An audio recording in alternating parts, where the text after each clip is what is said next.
Ramsuratkumar ki Jai. Sarvam Yogi Ramsuratkumar Arpanamastu.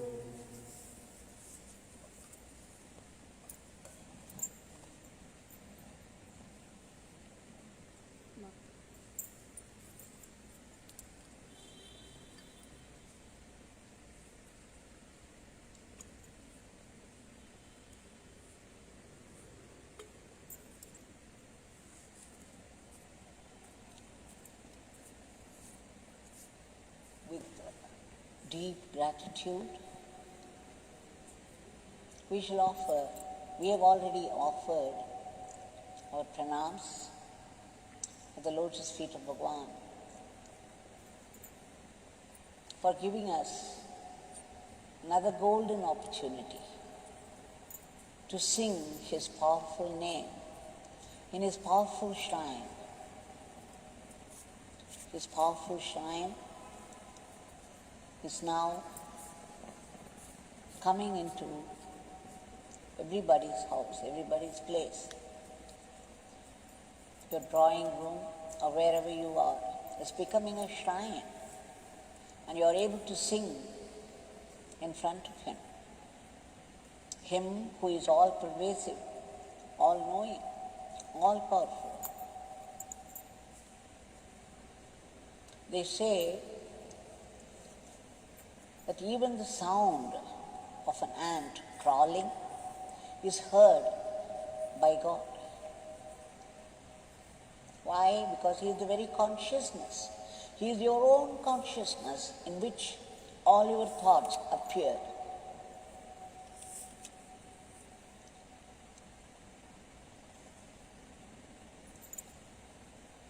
So now, today, we shall have a glimpse of Bhagwan in those early days, 1972, the early 70s, when Bhagwan had some haunts of his own where he would stay at definite times of the day. He was yet to come to Punetri, and that would happen only in 73, 74, 75, 76. The 3 years. For 14 years, he was only roaming the streets from one haunt to another, where he could comfortably stay. He required security, safety as well. Now, 72 December, an Englander, an English woman, only 27 years old. Her name is Diana. She had developed a problem in the back. She was a wardrobe mistress in film industry, where she had to lift heavy dresses at times. But she must have done it a little carelessly. It affected her back. And she found out there was one Dr. Chandra Sharma, a homeopathy doctor. So when she approached him in London, she saw a huge Ramana Maharishi's photo there in his room. And he said, "This is my guru. He is from Tiruvannamalai." And that is how she chose to come to Tiruvannamalai. She so much wanted to come and see and spend some time in the ashram of the sage. So when she landed in December 1972, then Tiruvannamalai was very different. She ran into friends like Wendell from USA, Kathy from Australia, and Monica, and a few others. And one day, in the evening, dusk, she found her friend Wendell and Kathy moving on to the town in search of Yogi Ramsuratkumar. She heard much about them because they were living, Wendell and Kathy were living in a place called Saraswati Nilayam, near Ramanashram of those days. They had a garden complex where she also visited at times, and there would be a talk on Yogi Ramsuratkumar, the living saint of Tiruvannamalai. And words like sinner, dirty beggar would come into their conversation, and Hayat, her present name is Hayat, given by a Sufi master.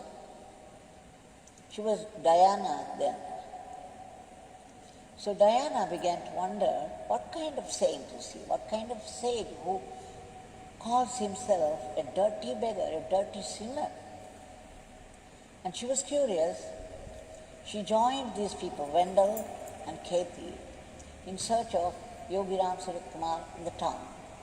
And they found him sitting outside a dimly lit vessel shop just outside Arunachaleshwara Mandir. Bhagwan was all smiles, and these people came. He happily welcomed them. He even had Perumal brought some teas for them.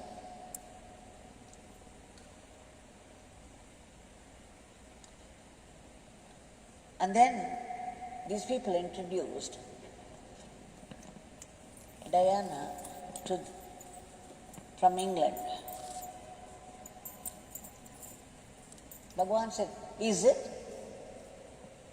She says this utterance, is it, was to become very familiar to her in the following days.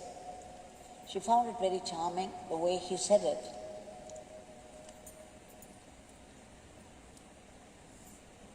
He looked literally a dirty beggar with those unwashed clothes.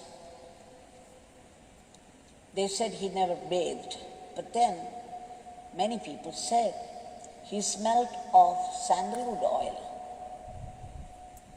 He was having a bundle of peacock feathers, and he pulled out one feather from his bundle. He waved it before them very gently by way of blessing them. And then he pulled out a cigarette. She was watching him curiously, and to her surprise, he offered a cigarette to her. She was wonderstruck because she thought, how could he know? She was smoking. He knew, he seemed to know everything about them. So when he offered a cigarette to her,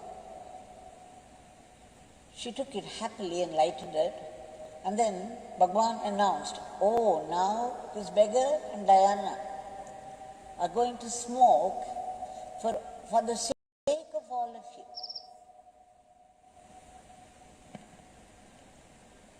Devotees of Bhagwan Yogi Ramsuratkumar know that Bhagwan's smoking would burn up the karmas of his devotees. It was no joy of smoking, it was the work of Father.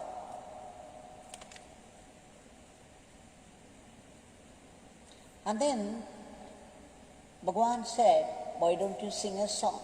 Again she was surprised because she hardly sang, and if she sang at all, it was in a group. But then at his insistence, she started to sing,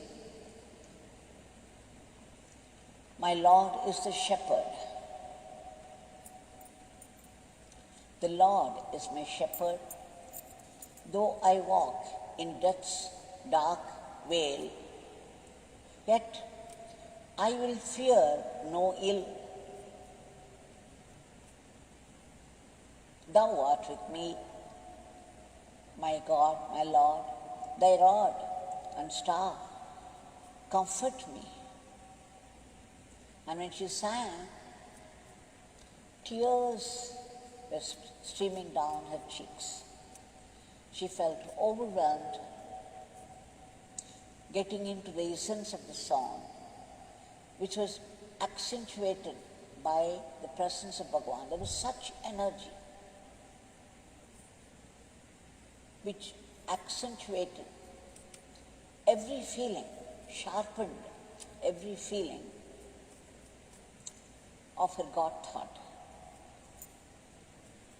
She did not know why she chose to sing this song, but then it had a great significance in view of what followed in the next few days. She was to go through an experience where the song spoke the truth of her state. The next time, after a few days, she went to see Yogi Ramsuratkumar in the town with one Monica. When they were seated, enjoying the divine atmosphere around him,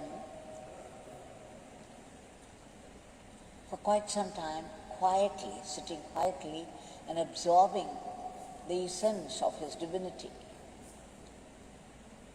When they thought there was enough time now spent in his presence and they wanted to go, when they were getting ready, Bhagwan said, "Look, you people, it is enough to look at the peak of this mountain." He told them, look at the peak. Look at the peak of the mountain. And then he said, it's enough to look at the peak of the mountain and meditate on it for 1 hour every day and walk around the mountain as often as you could. He was inquiring about the sadhanas that they were doing, and then he prescribed this sadhana for them. And then 2 days after, she had a dream. She says, in that dream, Yogi Ramsuratkumar appeared. He held her hand and they floated high above the world. They were floating higher and higher above the world, and then Yogi Ramsuratkumar was pointing to the world down, saying, just see how much suffering is there. See how people are suffering. The tortures they go through. See here, see there, what suffering. And then he spoke Buddha's teachings. He said, there is suffering in the world. The second teaching, there is a way out of this suffering. And the third was how to attain this state of bliss. And soon after that, the dream itself, she came down. After seeing that suffering which stayed in her mind, she dreamed she was deep down in a hell, all hell let loose, and she was frightened. She felt the terrible suffering of the hell and was frightened. She found it very strange.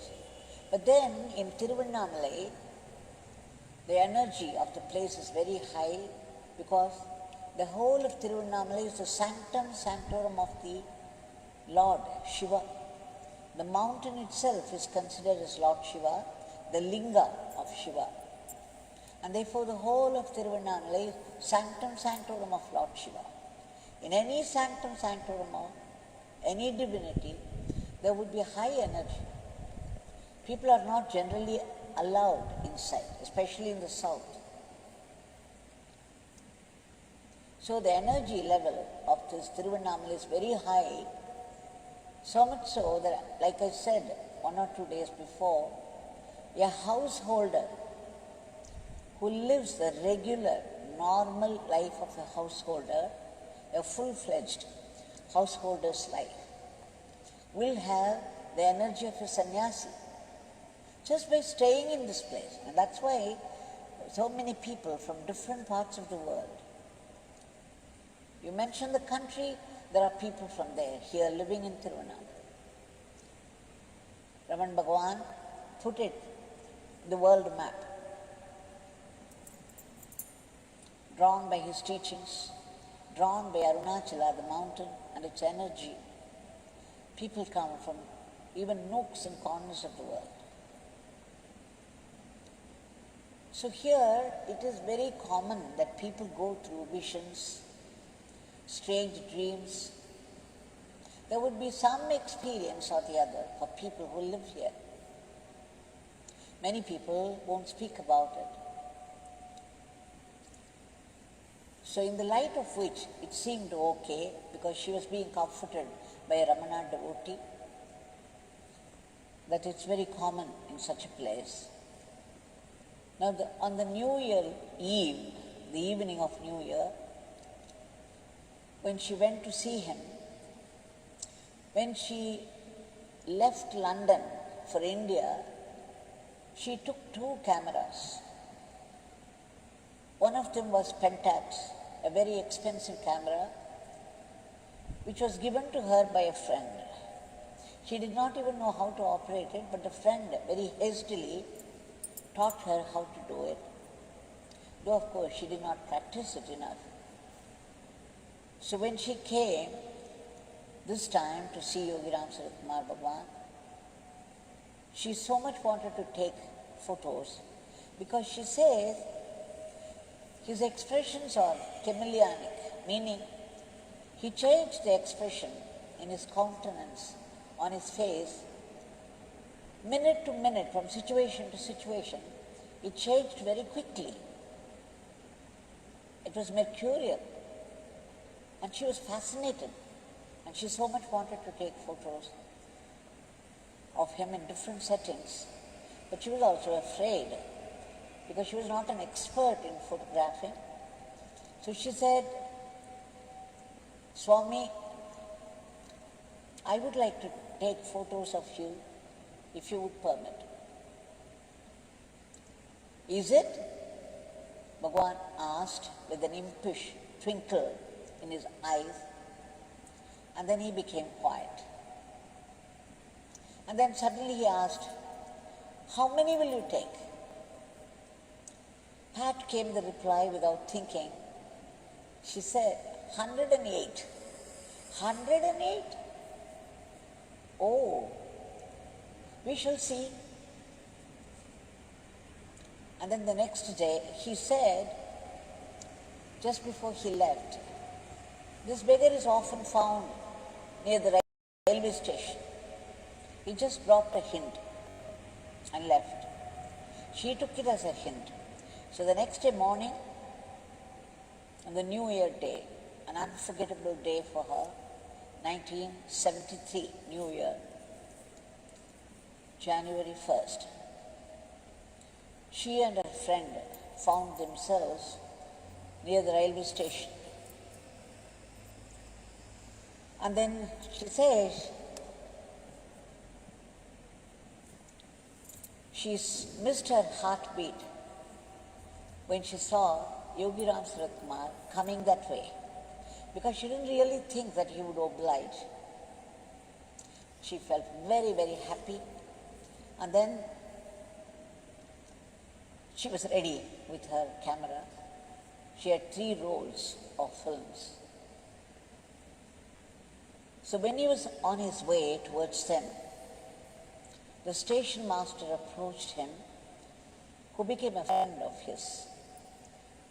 And then he prostrated before Bhagwan near the railway lines, the long lines, the iron lines of the railways. And somehow the scene melted her. Something melted inside when she looked at the uniformed station master in spotless white, prostrating before this man in the rags, this beggar in the rags, dirty rags, with unkempt hair and a strange staff of peacock's feathers in his hand. And she took a photograph. It's there. It's available to us, thanks to Diana. And after that started a stream of photos, here and there, here and there. In the beginning, she was a little nervous, but after that, she just didn't care for the technicality. She was carried away by the mood and the situation and the settings. She clicked, she went on clicking here and there. In the beginning, it was in the waterlogged rice fields near the mountain. And after some photographs, Bhagwan began to move towards the mountain Arunachala. And there, unexpectedly, he laughed. He began to laugh. And then he put his coconut shell right on his scalp. And what was more, to the delight and surprise of Diana and her friend, he started to dance. He danced and danced, but the coconut shell wouldn't budge. Very much like the Karagatam of South India. How could he dance so wildly without letting it fall? It was a surprise. Of course, she could not take photos of that. In those days, there was no video. She could only watch, fascinated by his movements. But then she did manage to click once, which is available to us. It is 2018, the souvenir. You would see many, many photos of Bhagwan, all taken by Hayat Diana. Diana was her name then, and now Hayat.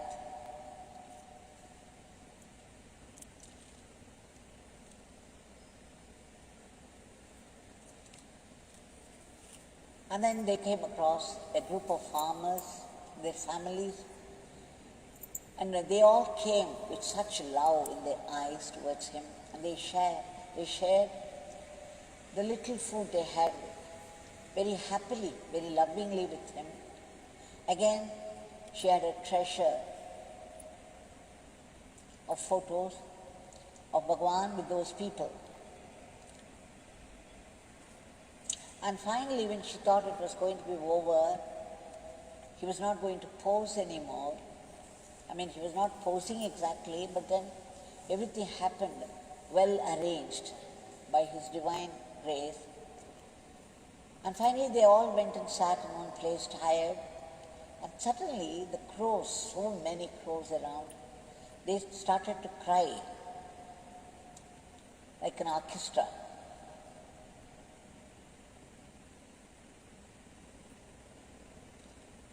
And then he just looked around and smiled.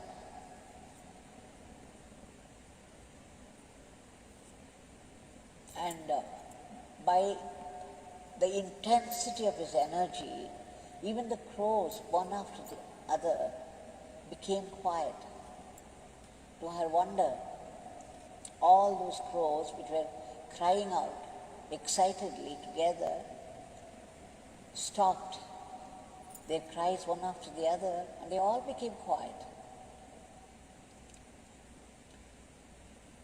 So when she thought it was all over, they came across a bicycle, and suddenly Bhagwan started to wheel the bicycle by hand. And she thought it was a beautiful sight, and she clicked again.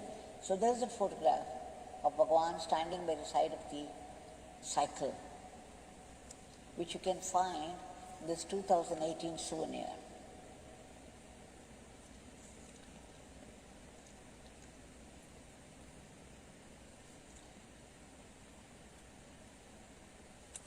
So that day happened to be a treasured memento for her to carry with her.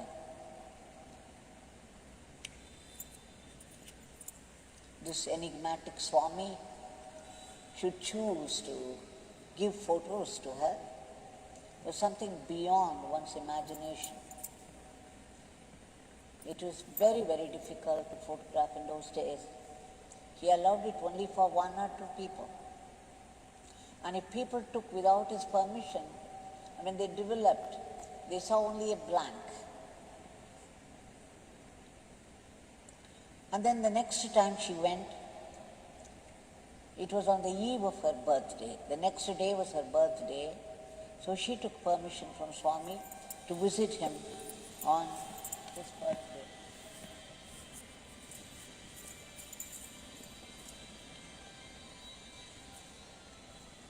They were all praying and hoping that Swami would come too, because when she begged him to come join them for this birthday party, he said, okay, we shall see. So the next day on her birthday, they prepared something and they started to climb up the mountain towards Kandashram, the cave there, all the time singing Yogi Ramsuratkumar Jayaguru Jayaguru Jayaguru Raya. The mantra then he was giving to everybody. And suddenly she had a glimpse of him. He was coming towards them. She felt overwhelmed that Swami should choose to come. And then when he came near her, he fumbled inside the robe, inside this shawl, and pulled out 2 lotus buds, pink buds, and said, Diana, this beggar has nothing to give you except this. And there were 2 beautiful lotus buds. What was more, he offered them at her feet. He put it down at her feet, saying, this beggar's offering to Diana. She was absolutely overwhelmed. She started to cry, unable to bear this tenderness, this sweet love from this enigmatic Swami. And then they went to Sundaram cave, that is where Papa Ramdas did his tapas, this banyan tree cave. When Swami approached that, the sadhu there, Sundaramji, came out running to him. He was so happy to see Swami. They almost embraced each other and then they started to dance together again. Sundaramji was going round and round and Swami also started to dance, and both of them were dancing for quite a few minutes to the delight of everyone around. And then Sundaramji offered some teas in some cracked pots. They did not mind. She says, normally I would not have taken such tea, offered in such cups. But then with Swami, we were transported into another world where everything was divine. We could see nothing else except his own divinity. And then it was getting very, very hot up there in the mountain.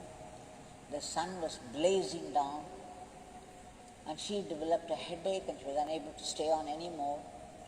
And then Bhagwan said, without her telling anything, Diana has got a headache, so this beggar will take leave of her. The next day, she says, she was in delirium. She had developed very high temperature and she was crying out in pain. She was screaming in pain. Even the breathing was getting to be difficult. And her friends were alarmed. They ran to Dr. Hugo, who came immediately and began his treatment of her. She was rolling in agony, drifting in and out of consciousness. And then Katie, her friend, began to attend to her. She kept a photograph of Ramana Maharishi by her side and started to chant Yogi Ramsuratkumar Jayaguru Jayaguru Jayaguru Raya. And suddenly she felt that she came out of her body, went up there, and from up there she was looking down at her form, at her body down there. And she saw these two friends helping out, and the doctor seated there. Her own body was lying down. It was an out-of-the-body experience for her. And what was more, Katie began to sing the song that she sang in front of Yogi Ramsuratkumar that day. A very strange song that should come to them at this time because it was a death experience for her. She nearly went out of her body completely. So when Katie began to sing the song, she saw from up there Yogi Ramsuratkumar's image coming near her, and then it became one with Raman Maharishi's figure, and there was a golden beauty in the whole image. Both of them became one. Ramana Bhagwan and Yogi Ramsuratkumar became one, and the face was shining gold. And then she found returning to her body. And she started to breathe again, and life came back to her. That is when her friend Katie said, and Wendell, they said that when she was there in delirium, she raised both her hands and was crying out to the world. She was telling Yogi Ramsuratkumar and Raman Maharishi, there is so much suffering in the world, there is so much suffering you have taken upon yourself. Please hand it over to me. Let me go through the suffering so that the world be free. It was as though Sri Raman Bhagwan and Yogi Ramsuratkumar Swami reflecting their thoughts, their work, taking the suffering of the world upon themselves. And she was begging them to hand over that suffering to her. And she went through a near-death experience after that. It's all very mystic, strange, and very significant. She found her experience with Yogi Ramsuratkumar was unforgettable. She went back to London, preserved all these photographs, began to distribute many of them to people. She says, unfortunately, she could not find those negatives when we asked for them for our centenary celebrations. Still, we managed to get many of them. Thanks to Hayat Diana, we have such wonderful, wonderful photographs. We cannot even imagine the beauty, the kind of life he lived there. Now that Bhagwan is here, right in front of us. We shall submit our today's prayers at his feet. Bhagwan, we seek your immediate divine intervention